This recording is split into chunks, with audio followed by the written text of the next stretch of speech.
to be reviewing tips and tricks for the kettlebell snatch. Again, one of our basic movement patterns that we need to understand when learning kettlebells or training with kettlebells. We have highlighted the video, we have a video highlighting the breakdown of the kettlebell clean. Typically, we'll start with the clean from an instructional purpose of understanding how to change the trajectory of the kettlebell from coming away from you to then going more vertical. The snatch is the exact same. So we're gonna start with, again, the single arm swing, and then we're gonna do what we would use in the kettlebell clean with the gunslinger or row, and then we're gonna transition to the high pull. The high pull is what gets it up overhead, right? And the way that it's kind of thought out, if you've used those old school lawnmowers before, you're gonna grab that string, right? And you're pulling hard up and back to start that mower, okay? That's what's gonna change that trajectory. Now, similar, one of the issues, excuse me, that we see with the clean is that weight coming in and bashing on the arm. This also happens on the snatch. So we're gonna talk about what it feels like to punch through to get underneath that kettlebell so it doesn't slam. So in the clean, as we pull, that weight's floating up, and as it floats, we're gonna swoop underneath.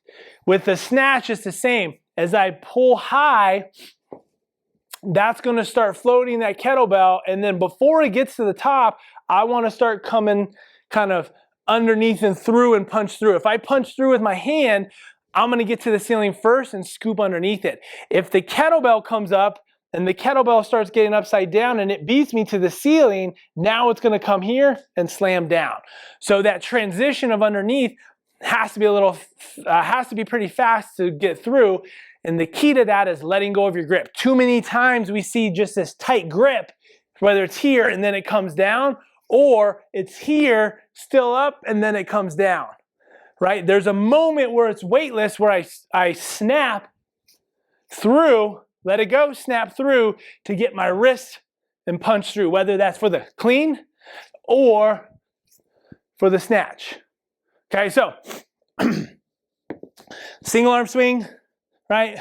Swing, hinge it, catch, pop, clean, elbow pulls, elbow pulls. There's your clean. Snatch, high pull, high pull.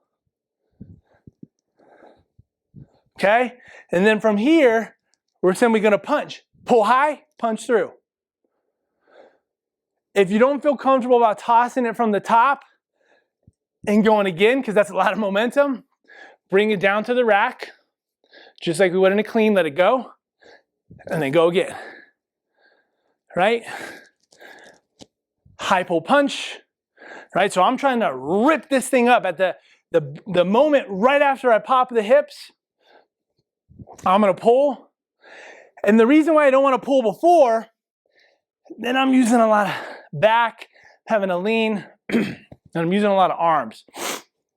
So for a heavier weight, we'll see, I really gotta focus still on hinging, drive power. The moment this starts to go through that power phase, I'm already starting to initiate that high pull to take all that momentum and translate it vertically.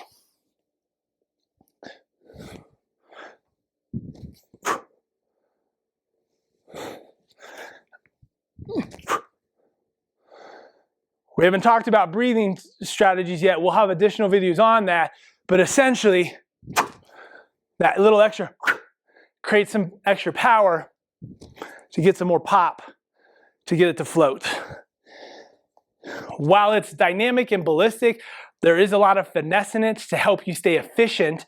The more efficient you can do, the heavier weight you can do, or the more reps you can do without exhausting yourself or injuring yourself or putting more strain on the forearm or something like that.